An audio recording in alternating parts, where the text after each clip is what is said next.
ದಾರಿಲಿ ಹೋಗ್ಬೇಕಾದ್ರೆ ನಾಯಿ ನರಿಗಳೆಲ್ಲ ಅಡ್ಡಾಡ್ತಿರ್ತವೆ, ಅವಕ್ಕೆಲ್ಲ ದಾರಿ ಬಿಡ್ಕೊಂಡು ಕೂತ್ಕೊಳಕ್ ನನ್ನನ್ನೇನು ಅನ್ಕೊಂಡಿದ್ದೀರಾ?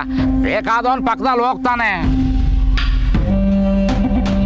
ಮಾನವಂತ ಮಾನವರಿಗೆ 3 ದಾರಿ, ಮಾನವಂತ ಮೂರ್ಖರಿಗೆ 2 ದಾರಿ, ಮೂರ್ಖರಿಗೆ ಒಂದೇ ದಾರಿ ಅಂತ ನಿಮ್ಮಂಥವ್ರನ್ನ ನೋಡಿ ಹೇಳಿರ್ಬೇಕು. ಏನಂದೆ? ಧೈರ್ಯ ಇದ್ರೆ ನೇರವಾಗಿ ಮಾತಾಡೋ, ಯಾಕೆ ಒಗ್ಗೋಗ್ತಾ ಮಾತಾಡ್ತೀಯ?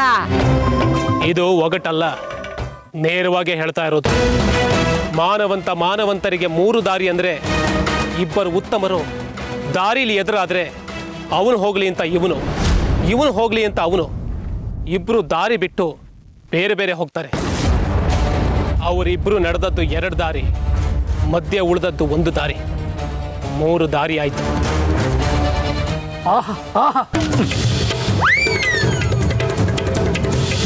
ಮಾನವಂತ ಮೂರ್ಖರಿಗೆ 2 ದಾರಿ ಅಂದ್ರೆ ಮೂರ್ಖ ತಾನು ಯಾಕೆ ದಾರಿ ಬಿಡ್ಲಿ ಅಂತ ಇರೋ ದಾರಿಲೇ ಅಹಂಕಾರದಿಂದ ಹೋಗ್ತಾನೆ. ಅದೇ ಮಾನವಂತ ಹಂದಿ ಜೊತೆ ಯಾಕೆ ಗುದ್ದಾಡಬೇಕು ಅಂತ ಪಕ್ಕದಲ್ಲಿ ಹೋಗ್ತಾನೆ. ಅದು 2 ದಾರಿ.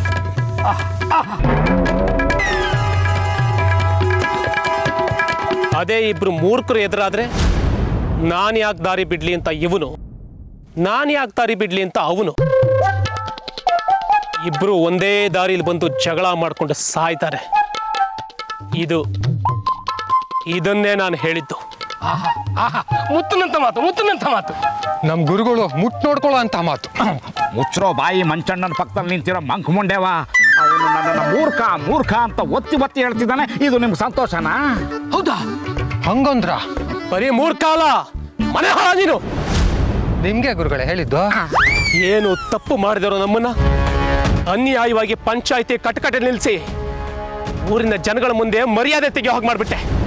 ಹೌದು.